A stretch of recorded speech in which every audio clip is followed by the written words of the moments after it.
Եթերում հեռանկարն է։ Ներքին ու արտաքին քաղաքականությանը վերաբերող թեմաները այս ընթացքում գերակայող են հանրային խոսույթում, բայց դրանից զատ ուշադրության արժանի են նաև տնտեսական գործընթացները։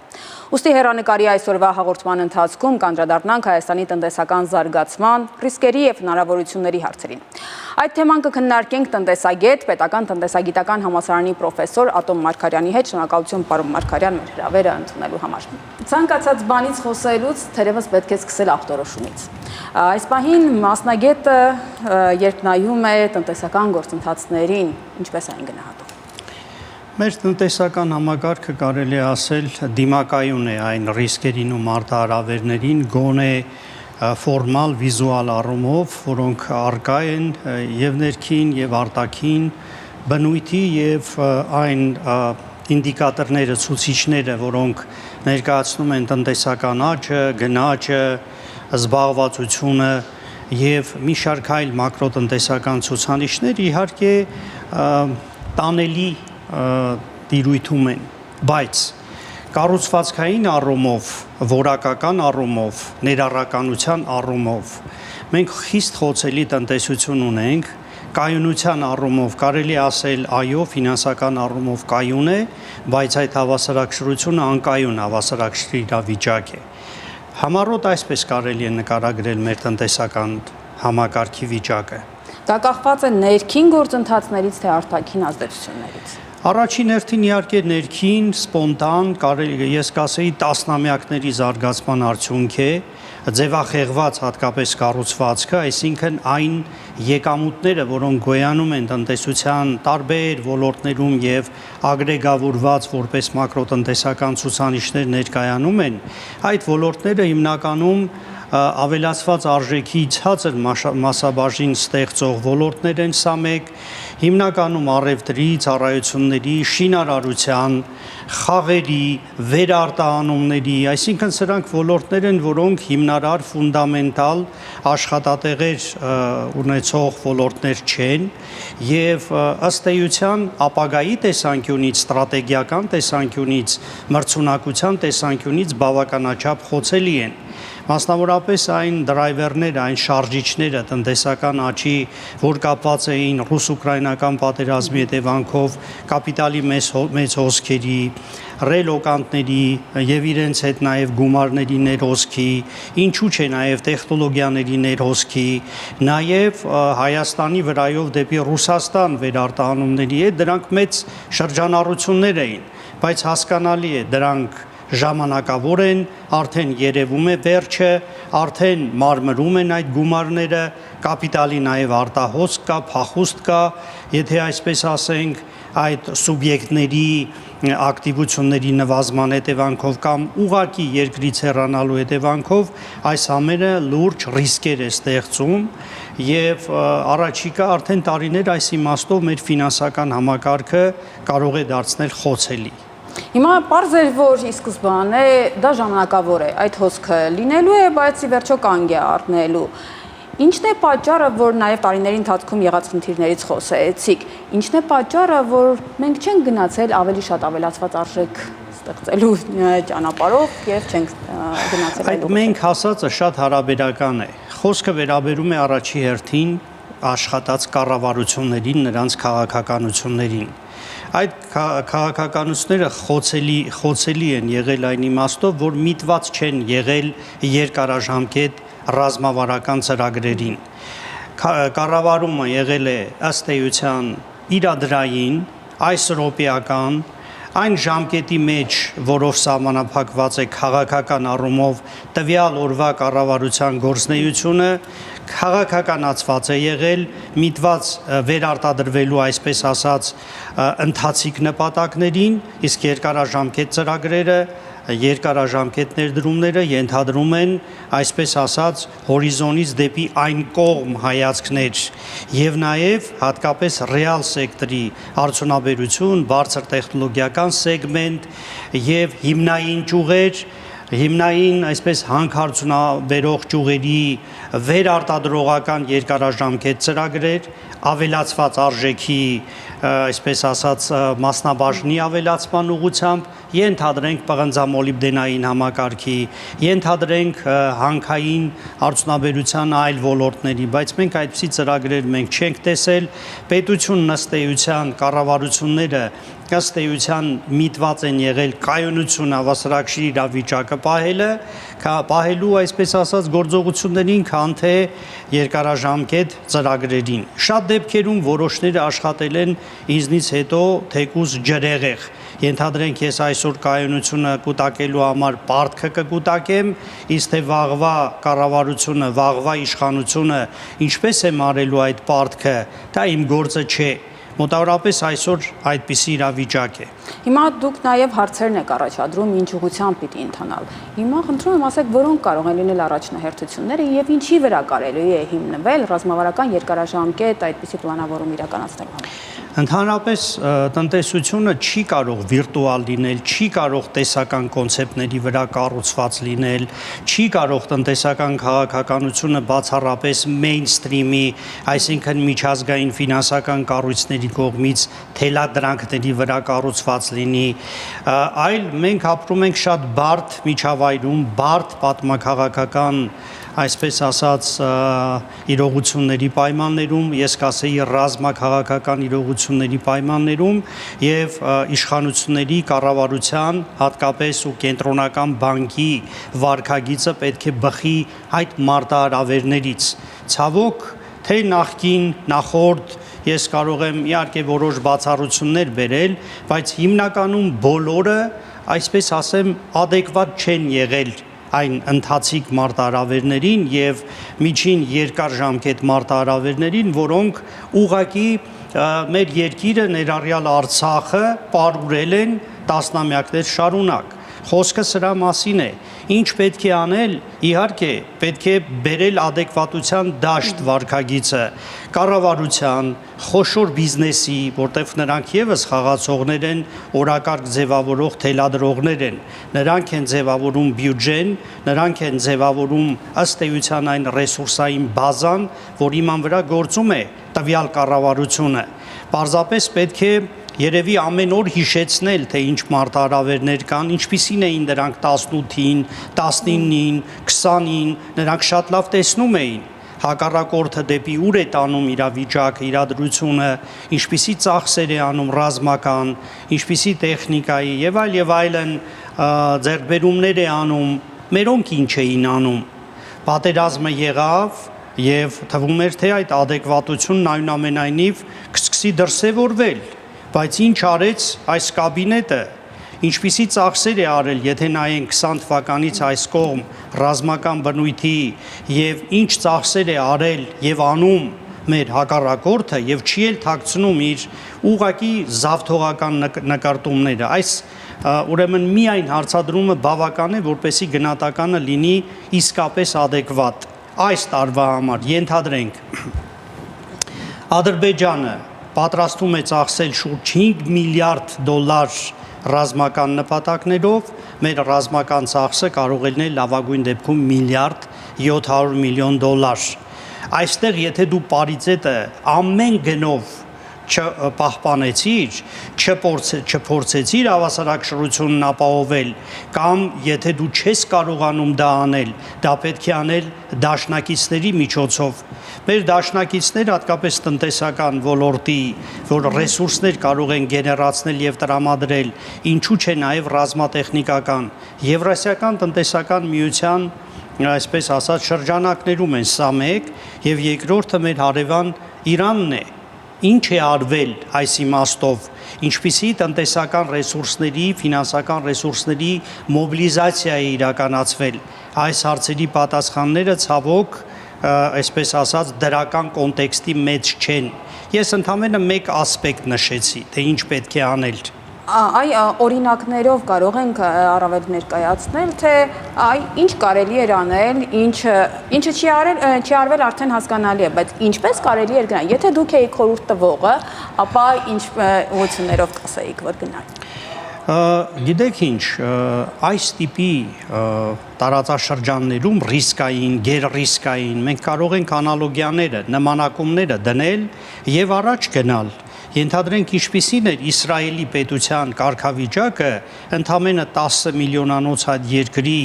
ունենալով հզոր սփյուռք, զարգացման, ինովացիոն, գիտական, ինժեներական պոտենցիալ, ինչպիսին էր արձագանքը այդ մարտահրավերներին 1.5 միլիարդ բնակչություն ունեցող ուղղակի ասենք թշնամական շրջապատից եկող մարտահրավերներին։ Իհարկե adekvat էր առաջին հերթին զարգացնել ինովացիոն, նորարարական, ռազմատեխնոլոգիական ոլորտները, դրան կապակցված ուղղությունները, ամեն ինչ անել որպեսի մարդկային կապիտալը, կրթական համակարգը, հետազոտությունները, մշակումները, բազմաթիվ այլ ոլորտներ կապակցված լինեն սրան, իսկ սրանք ժամանակակից բարձր տեխնոլոգիական ոլորտներ են, որոնք գեներացնում են այն մեր խոսակցության խնդրո առարկա ավելացված բարձր արժեքը, ինչ է նշանակում արտադրել մի հատ ենթադրենք այսօր անօթաչու թռչող սարք։ Դա ոչ միայն պաշտպանական միջոց է, այլև հաջող բիզնես է։ Տեսեք մեր հարևան Թուրքիայի բայրակթարների պատմությունը, շատ փոքր մասն է օգտագործում այդ երկիրը իր ռազմական պաշտպանական կարիքների համար, հիմնական մասը վաճառվում է։ Իհարկե դա անշնորհակալ գործ է, բայց այսօր աշխարհն է այդպիսին։ Եթե դառնանք նույն Իսրայելին, ոչ միայն ռազմական, այլև բժշկական տեխնոլոգիաները եւ ընդհանրապես հայ-թեքի այն փունջը, որ վերջի 2-3 տասնամյակներին գեներացվել է եւ ըստ էության դա է երկրների զարգացման բազան ու այսպես ասած կռվանը, մենք այդ հնարավորությունները ունեցել ենք, ունենք, ունենալու ենք, բայց ցավոք չենք օգտագործել, չենք օգտագործում եւ չի երևում, որ միտումները այդ ուղղությամբ են, տենդենսները։ Պարոն Մարգարյան, արդյոք դա միայն ներքին որոշումներից էր կախված, թե ի վերջո Իսրայելի դաշնակցային համակարգը այլ է, մերը այլ է։ Արդյոք այս առումով մենք համադրելի ենք եւ ունենք նույն հնարավորությունները։ Դաշնակցային համակարգը կոմպոնենտներից մեկն է։ Դու պետք է քո քաղաքականությունը, քո վարքագիծը, քո վստահելիության մակարդակը զարգացնես, ոչ թե փոխես օրու մեջ օրիենտացիան, քաջնազարի պատմությունը քաղաքականության մեջ բերում է ողբերգությունների եւ մենք տեսել ենք դա։ Հիմա այն օրիենտացիան, այն վեկտորափոխությունը, այսպես ասած, որ ծավալել են որոշ քաղաքական ուժեր եւ նույնիսկ հասցրել են, այսպես ասած, օրենսդրական նախաձեռնությունների եւ ոնց որ թե արդեն կանգ են առել, դա հենց այդ զավեշտներից մեկն է, դա ֆարս է։ Այն որ դու լինելով մեկ միասնական մաքսային տարածության մեջ, ունենալով ավելի քան 200 միլիոնանոց շուկա, չես կարողացել օգտվել այդ հնարավորություններից, ունենալով ռեսուրսների նկատմամբ մատչելիություն, հատկապես էժան էներգակիրների, դու ուր ես գնում։ Եվրոպական միության շուկաներում մի քանի կարգ բարձր են ստանդարտները։ Այնտեղ դու քո արտադրանքով, եթե չունեցար էժան էներգակիրների բազան, իսկ դա այս ընթացքը դրան է բերելու, որովհետև հնարավոր չի նստել, այսպես ասած, միաժամանակ երկու աթոռի։ Էներգակիրները թանկանալու են։ Եվ այս պայմաններում այս պատմությունը տխուր ավարտ է ունենալու, ֆիասկո պարզապես։ Ես դրա համար եմ ասում, այդ դաշնակիցների դաշնակցայնության խնդրին պետք է վերին աստիճանի, այսպես ասած, զգայուն վերաբերվել, ուշադիր վերաբերվել։ Եվ այս իրավիճակում մենք ուղղակի պարզապես ես տեսնում եմ խարխափելու նման մի հատ իրավիճակ, որ այո, մի բան էլ սա էլ անենք, ինադու անենք, կոպիտ ասած, թե ինչ կստացվի, դժվար չի ասել ինչ կստացվի։ Երկրներ կան, որ 20, 30, 40 տարի այդ Եվրոպական միության անդամակցության ճանապարհին են։ Շատերը այդ ճանապարհի վերջում փոշմանել են։ նորից հետ գալու կուրս են վերցրել։ Սա է իրականությունը։ Հիմա մենք ինչ էլ խոսենք, վերջում կարծես թե Արևմուտքի եւ դեպի Ռուսաստանի, հա, այս դեպքում Եվրամիության եւ ԵԱՏՄ-ի մասին խոսեցինք, բայց արդյոք տնտեսական հարաբերություններ կարգավորել եւ ստեղծելը, զարգացնելը միայն այս երկու այլ ընտրանքի միջև պիտի լինի։ Դիվերսիֆիկացումը ինչպես եք տեսնում։ Ոչ անշուշտ, դիվերսիֆիկացումը պետք է, բայց բնականon, մրցունակության, մրցակցային գործոններ, զարգացման ռեսուրսներ, զարգացման գործոններ ստեղծելու հետևանքով է լինում ոչ թե հովանավորչության։ Ես մեկ օրինակ բերեմ, դա էլ է փաստ։ Հունվար ամսին, եթե չեմ սխալվում, հունվարի 23-ին կառավարությունը մի որոշում ընդունեց, որով եվրոպական շուկաներ մուտքի պարագայում մեր գործարարները կստանան այնտեղի մուտքի մաքսատուրքի փոխհատուցում։ Ես հարց եմ տալիս, ում հաշվին, որտեղից պետք է վերցնել այդ միջոցները, այն գործարարների հարկատուների հաշվին, որոնք արտադրում եւ արտահանում են, ենթադրենք Ռուսաստան, ենթադրենք Չինաստան, այլ երկրներ, ոչ Եվրոպական միության երկրներ։ Եթե դուք հովանավորում եք անմրցունակությունը, այսինքն, եթե ձեր արտադրանքը մրցունակ չէ եւ գնային առումով չի կարող մուտք գործել եվրոպական շուկա, դուք տալիս եք մինչեւ 20% ըստ էության սուբսիդիա, արտահանման սուբսիդիա, լրավճար, կրկնում եմ, ում հաշվին, այդ որ ընկերություններն են, որ ունեն այնպիսի բրենդներ, որոնց այդ 20%-ն է, որ չի բավարարում, դուք տալիս եք լրավճար, իսկ ասենք նույն գործարարը, հենց այդ նույն գործարարը, որը իր արտադրանքի մի մասը արտահանում է Ռուսաստանի Դաշնություն, ինչ է նա չպետք է ստանա այդ մասով փոխհատուցում կամ լրավճար։ Տեսեք, սա մի հատ էլեմենտ է, որ ցույց է տալիս, որ ըստ էության ռազմավարական տեսանկյունից մրցակցային չէ որոշումները, ողջամիտ չէ նույնիսկ այս կարգի որոշումների փաթեթը։ Ավելին ասեմ, այդ կարգի որոշումները իրենց մեջ լուրջ կոռուպցիոն ռիսկեր են պարունակում։ Կյանքը ցույց կտա, թե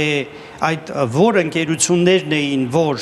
իրենց պրոդուկտները ստանդարտների առումով հավասարեցրեցին եվրոպական չափանիշներին, բայց գնային առումով մրցունակ չէին, թեև տրամաբանությունը հուշում է, որ պետք է նրանք այդ առումով լինեն մրցունակ, որովհետև մեզ մոտ աշխատավարձերը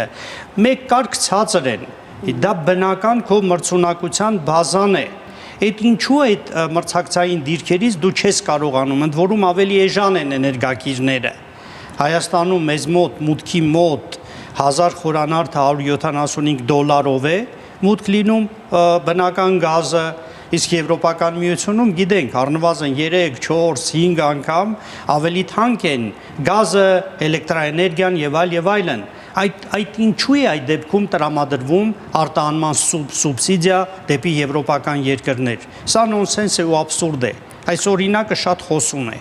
Պարոն Մարգարյան, ես ձեզ հասկացա, բայց մենք նաև խոսել ենք մեկ այլ հաղորդման շրջանակում, առավել վատ որակի արտադրանքը դեպի Եվրամիության եվրոպական ԵԱՏՄ տարածքում հնարավոր է լինում իրացնել, բայց եվրոպական շուկայում չէ։ Արդյոք սա միջոց չէ առավել ուժեղացնելու այդ որակական չափանիշները։ Ես նորից եմ ասում, եթե գործարարը, բիզնեսը տրամադրվել է դեպի եվրոպական շուկա մուտքի որոշակի կողմնորոշում է վերցրել, այս լրավճարը սուբսիդիան չէ, սա անարդար մրցակցային իրավիճակ ստեղծող որոշում է, այս կարգի որոշումները։ Այսինքն ինչ որտեղ նաև հակաս սահմանադրականը ես կասեի, ինչ որտեղ նաև հակասում է տնտեսական մրցակցության պաշտպանության մասին օրենքի տրամաբանությանը եւ ըստ էության չի խրախուսում ինովացիան, նորամուծությունը, չի խրախուսում մոդեռնիզացիան։ Բիզնեսը նախ պետք է ինքը իր ներսում լուծի իր մրցունակության խնդիրը, հետո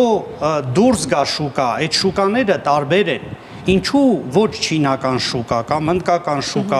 հարավ-արևելյան Ասիայի զարգացած երկրների շուկաներ, սրանք հարցեր են, որոնց պատասխանները չեն տրվում։ Հեշտ է այդպիսի որոշմամբ գնալ ինչ-որ մի 2-3 կամ 13 կամ 300 բիզնեսի աջակցել, բայց դա ըստիս ավանտյուրա է, արկածախնդրություն է։ Շնորհակալություն, պարոն Մարգարյան, ես հիշեցնում իմ զրուցակիցը, տնտեսագետ, Երևանի պետական տնտեսագիտական համալսարանի պրոֆեսոր Ատոմ Մարգարյանն էր։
Հորիզոնի գլխավոր թողարկումն է, բարև ձեզ։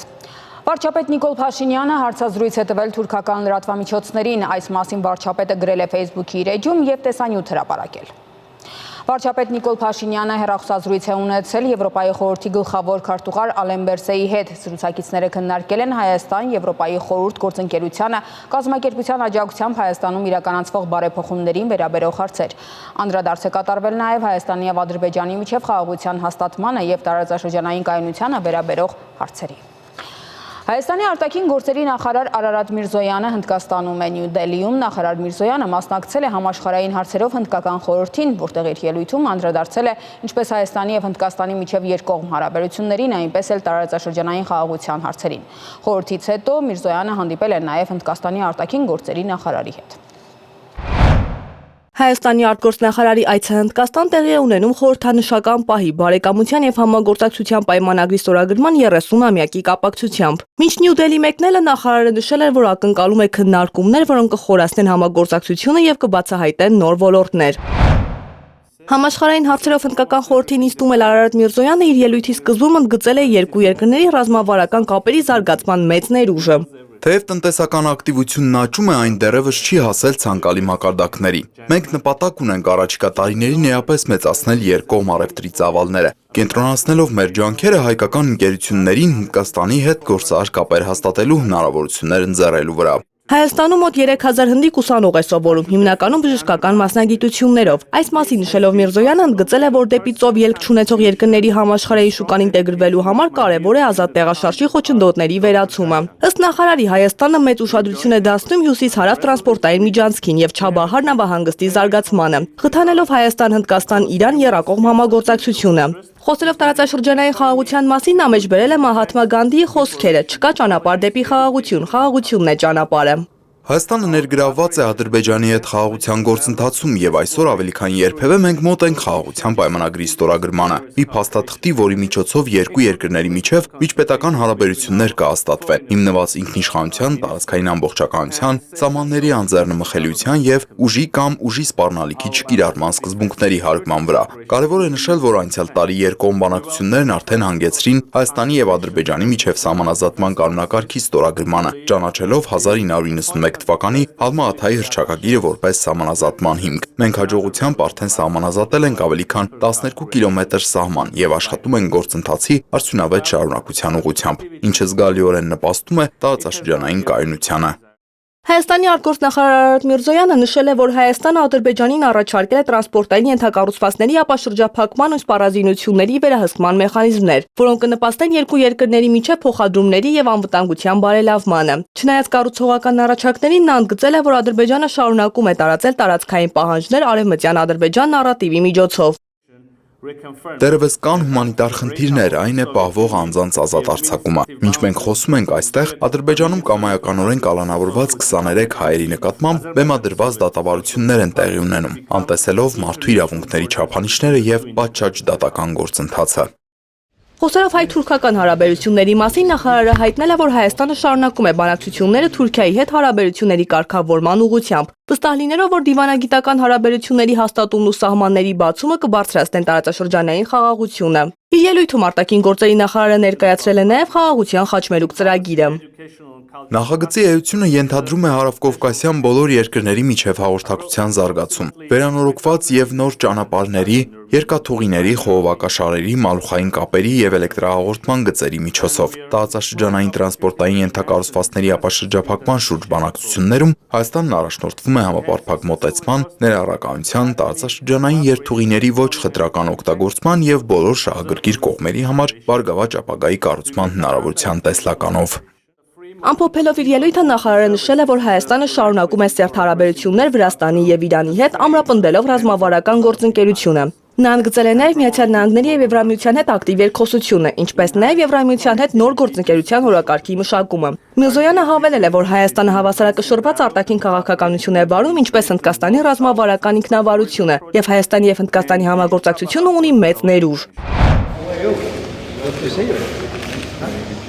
Խորհրդից հետո տեղի է ունեցել երկու երկրների արտաքին գործերի նախարարների հանդիպումը։ Հայաստանի եւ Հնդկաստանի արտաքին գործերի նախարարները քննարկել են երկկողմ հարցեր եւ փոխհամաձայնեցրել առաջնահերթությունները։ Հանդիպանն արդյունքով ստորագրվել են երկու փաստաթուղթ Հայաստանի արտաքին գործերի նախարարության դիվանագիտական դպրոցի եւ Հնդկաստանի Սուշմա Սվարաջ արտաքին ծառայության ինստիտուտի միջև, ինչպես նաեւ երկու երկրների առողջապահության նախարարությունների միջև դեղերի կարգավորման բնագավառում համագործակցության մասին։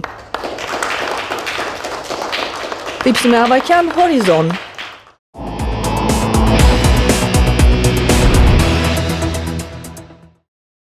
Բաքվում այսօր շարունակվել է Արցախի նախկին պետնախարար Ռուբեն Վարդանյանի գործով շինծու դատավարությունը։ Վարդանյանը ավելի քան 20 օր է ինչ շարունակում է իր հացադուլը։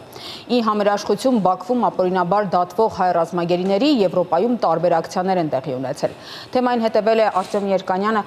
Արտյոմ, արդյոք սկսել է ինչ-որ բան փոխվել։ Իսկապես տպավորություն է ստեղծվում, որ ինչ-որ բան սկսում է փոխվել, ամենայն դեպս վերջին օրերի ընթացքում մի շարք եվրոպական երկրների խորհրդարանականներ ամենաբարձր մակարդակով անդրադառնում են այդ խնդրին։ Վաղը Եվրախորհրդարանում կկայանան հատուկ լսումներ, որոնք նվիրված են Ադրբեջանում ապօրինաբար դատվող հայ պետական գործիչներին եւ ռազմագերիներին։ Եվ ենթադրվում է, որ արագ ընթացակարգով ներկայացվող բանաձևի նախագիծ կներկայացվի, որը հավանաբար քվեարկությամբ կդրվի արդեն վաղը չեմ մյուս օրը։ Շվեյցարիայում երկրի խորհրդարանի վերին պալատը կանտոնների խորհուրդը մարտի 18-ին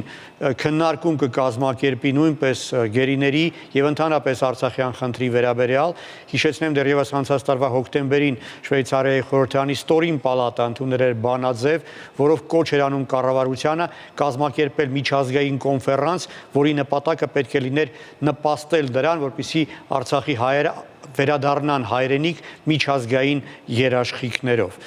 Մեկ այլ եվրոպական երկրի Շվեդիայի խորհրդարանի մի մեծ խումբ պատգամավորներ հայտարարությամբ հանդես եկան ի համերաշխություն Ադրբեջանում ապօրինաբար դատվող Հայաստանի քաղաքացիների, մասնավորապես Հայաստան Շվեդիա բարեկամական խմբի անդամներն են ստորագրել այդ նամակը եւ այդ խմբի անդամ Էրիկ Հելսբորնը հիշեցրել է, որ Freedom House-ի ազատության ինդեքսի համաձայն, այսպես բալային համակարգ է, այդպես բալեր են տրվում պետություններին կախված նրանից, թե որքանով է ազատ նրանց իրավական համակարգը։ Եվ ահա հնարավոր 16 բալից Ադրբեջանը ստացել է 0 բալ։ Եվ նա տեղին հարց է տալիս, արդյոք հնարավոր է հավատալ, որ Ադրբեջանում կարող է արդար դատավարություն լինել գերեվարված հայերի նկատմամբ։ Իդեպ Ադրբեջանի մեջլիսի պատգամավորները բողոքով են հանդես եկել Շվեդիայի պատգամավորների ընդունած որոշման եւ մեղադրել են նրանց նրանում, որ թե իբրև իրենք հայկական լոբիի մասն են կազմում։ Եվս մի կարևոր իրադարձություն սոցիալիստ երիտասարդների միջազգային կազմակերպությունը, որը միավորվում է սոցիալիստական կուսակցությունների երիտթևերի ավելի քան 100 կազմակերպություններ, նույնպես հայտարարությամբ է հանդես եկել դատապարտելով Ադրբեջանում տեղի ունեցող այդ շինծու դատավարությունը եւ պահանջելով միջազգային կառույցներից, մասնավորապես ՄԱԿ-ից եւ Եվրամիությունից գնահատական տալ տեղի ունեցածին եւ նպաստել հայ ռազմագերիների անհապաղ ազատ արձակմանը։ Արտյոմ, իսկ իրավապաշտպանները կարծես թե լռում են։ Իսկապես, երբ լռում է Կարմիր խաչի միջազգային կազմակերպությունը, դա դեռ կարելի է հասկանալ, Ադրբեջանում արդեն սպառնում են այդ կազմակերպությանը վտարել Ադրբեջանից, թե ինչու են այսպես adekvat գնահատական չեն տալիս մյուս միջազգային կազմակերպությունները, ռեժիմ հասկանալի չէ, բայց այստեղ եւս ինչ-որ բան սկսում է փոխվել։ Երեք Բերլինում բավական մեծ բողոքի ցույց տեղի ունեցավ, այն կազմակերպվել էր Բրանդերբուրգյան այդ դարպասների մոտ եւ տասնյակ 100-ին մոտ հասնող իրավապաշտպաններ, ընդ որում ոչ բոլորն էին հայ, կարծում եմ նույնիսկ կեսից պակասն էին հայ, նույնպես դիմել էին ՄԱԿ-ի խոշտանգումների դեմ կոմիտեին, կոչ անելով գնահատական տալ Բաքվում այդ ապօրինի գործընթացին եւ Կարմիր խաչին նույնպես եւ նաեւ կոչ էին արել Եվրամիությանը, Գերմանիայի եւ Ֆրանսիայի իշխանություններին Ադրբեջանի դեմ պատժամիջոցներ կիրառելու առաջարկով։ Այս ակցիայի կազմակերպիչներից մեկը Գերմանիայի իրավապաշտպան կազմակերպությունների կոալիցիան էր, որը հայտարարել է, որ նմանատիպ բողոքի եւ համերաշխության ակցիաներ է անցկացնելու եվրոպական այլ մայրաքաղաքներում։ Այսինքն հավանաբար շուտով Փարիզում, եվրոպական այլ խոշոր քաղաքներում նման ակցիաներ տեղի կունենան եւ նույնչափ հնչեղությամբ։ Այդ կազմակերպությունը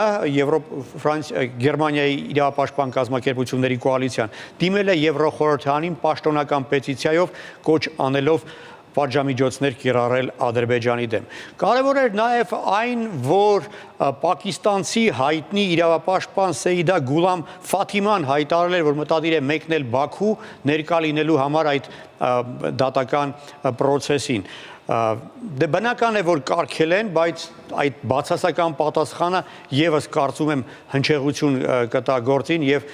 հիմք կծառայի եզրակացությունների համար։ Իդեպ ադրբեջանական մամուլը գրում է, որ Ֆաթման կողմնակալ է, քանի որ Ավրորա մրցանակաբաշխությունից $100,000 է ստացել 2016 թվականին, ինչը ընկալում են որպես կաշառք Ռուբեն Վարդանյանի կողմից։ Դա անհեթեթություն է, իրականում նա ոչ թե կաշառք, այսինքն մրցանակ էլ չի ստացել երբեք, նա ընդամենը նոմինանտ է եղել եւ հակառակը կարող էր նեղացած լինել, թե ինչու են ուրիշներին տվել, իրեն չեն տվել, հա։ Այդ իմաստով Ադրբեջանի այս գնահատականը եւս անհեթեթ է, իսկ կարծում եմ իրենց շատ է զայրացնում այն, որ այդ տիկինը պակիստանցի է, այսինքն մի երկրի քաղաքացի է, որը Ադրբեջանի ամենահավատարիմ դաշնակիցներից մեկն է։ Շնորհակալություն Արտեմ։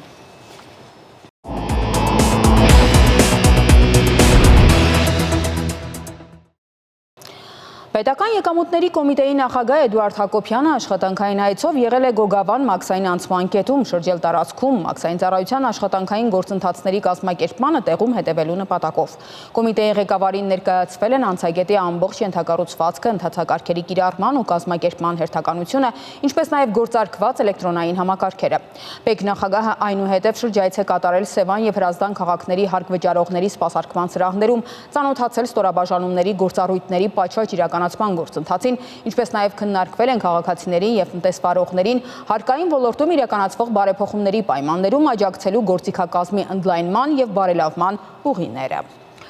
Կենտրոնական ընտրական հանձնաժողովի հերթական նիստում մարտի 30-ին նշանակված թիմ ընտրություններին մասնակցող քաղաքական ուժերին հերթական համարներ տրամադրելու համար իրականացվել են վիճակահանություններ։ Հիշեցնենք, որ ընտրությունները տեղի են ունենալու Փարաքար եւ Գյումրի համայնքներում։ Այն կուսակցությունը կամ կուսակցությունների դաշինքը, որը մասնակցել է Փարաքար համայնքի համար անցկացված վիճակահանությանը, Գյումրի համայնքի համար անցկացվող վիճակահանությանն այլևս չի մասնակցել, որովհետեւ ըստ օրենքի այդ համայնքում եւս լինելու է նույն համարի քվեաթերթիկով։ Լիազոր ներկայացուցիչների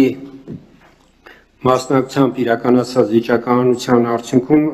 առաջինը ներկայացնեմ հավելված երկուսը, ըստ որի Արմավիրի մարզի Փարաքար համայնքի ավականու արտահերթ ընտրություններին մասնակցող կուսակցությունների դաշինքներին տրամադրված հերթական համարները։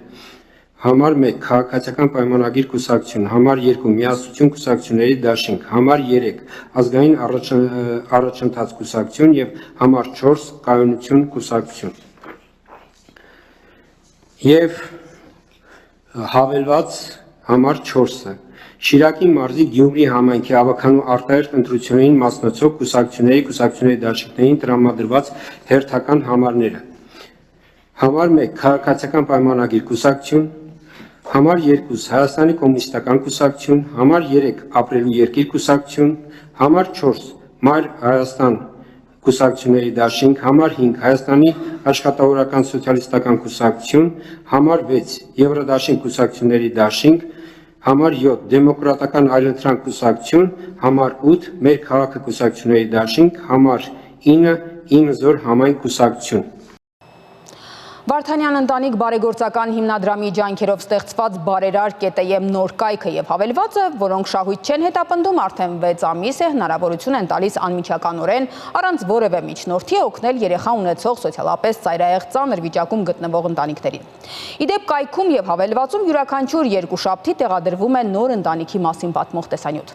Բարերար ԿՏԵՄ կայքը եւ հավելվածը 6 ամսվա ընթացքում փոխել են մարդկային բազմաթիվ ճակատագրեր եւ բոլորին տվել իրական բարերար դառնալու լավագույն հնարավորություն։ 6 ամիս առաջ Հայաստանի պատմության մեջ առաջին անգամ ստեղծվեց որևէ տեսակի շահույթ չհետապնդող աննախադեպ մի նախագիծ՝ բարերար ԷՄ անունով։ Նորաստեղծ կայքի ու հավելվածի առաքելությունն է գտնել եւ օգնել անչափահաս երեխա ունեցող կարիքավոր ընտանիքներին եւ ամենակարևորն առանց որևէ մեկի միջնորդության, պարզ եւ ամբողջությամբ թափանցիկ ձևով փոխանցում կատարել ընտանիքների անունով բացված Իդրամ համակարգի միջոցով եւ անձնական հաշվեհամարներին կամ անձամբ այցելել կայքում նշված հասցեով։ Ամբողջ աշխարհում շատ-շատերը կուզենան օգնեն, բայց չգիտեն ինչ ձևով, ինչ ձևաչափով եւ նաեւ վստահության պակաս միգուցե կա։ Բարերար ԿՏԵՄ-ը ուզում եմ շատ կուզեի, որ տարածվի ու բոլորը իմանան, որ ուղիղ կապով 1 րոպեում կարող եք շատ մարդկանց շատ օգնել։ Գաղափարն իրագործելու համար անհրաժեշտ էր, որ համախմբվեր ամբողջ հայ ժողովուրդը։ Այս կարճ ժամանակահատվածում կայքի եւ հավելվածի նկատմամբ վստահության շնորհիվ հազարավոր մարդիկ ընտանիքներին օգնության ձեռք մեկնեցին։ Դրամական փոխանցումների եւ տարբեր նվիրատվությունների շնորհիվ բազմաթիվ մարդկանց ճակատագրեր փոխվեցին։ Այս չարացած ու զայրացած, այս անորոշ ու աղմկոտ, այս ագրեսիվ ժամանակներում շատ կարևոր է մարդու մեջ պահպանել մարդուն։ Մարդկանց կողմից այլ մարդկանց հանդեպ մարդկային վերաբերմունքի արտահայտումը։ Երբեմն մենք չենք էլ պատկերացնում, թե մեզ համար աննշան թվացող վերաբերմունքը ինչքան կարևոր կարող է լինել մեր դիմացինի համար։ Անգամ Աստվածաշնչում է ասվում հետևյալ կերպ. քանի որ կարիքավորներն անպակաս են լինելու երկրի վրա, դրա համար էլ պատգամելով ասում եմ, քո աղքատ եղբոր եւ քո երկրում չքավոր մարդկանց նկատմամբ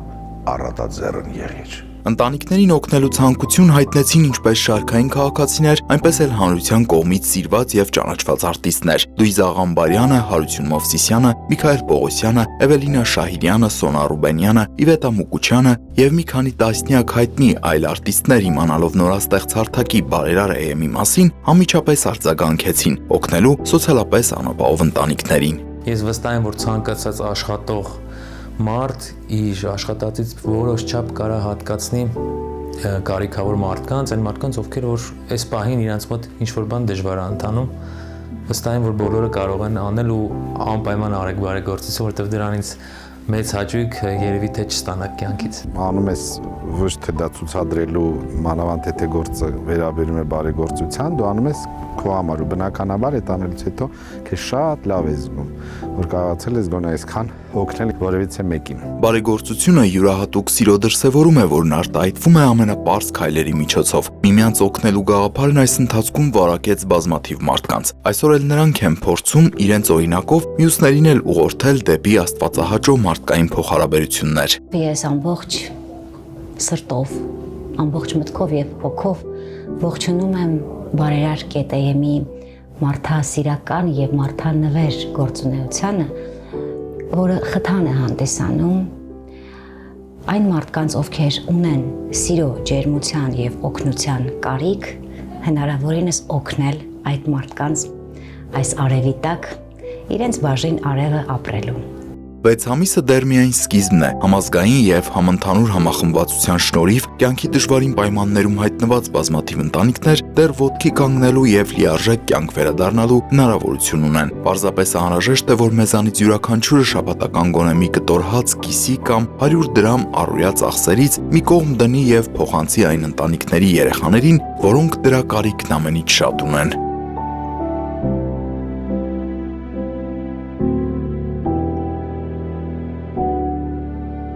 Շանթ հեռուստաընկերություն Հորիզոն։ Ավարտվեց Հորիզոնի այս թողարկումը կարճատև դադար, որից հետո մենք վերադառնանք այլ տեղեկատվությամբ։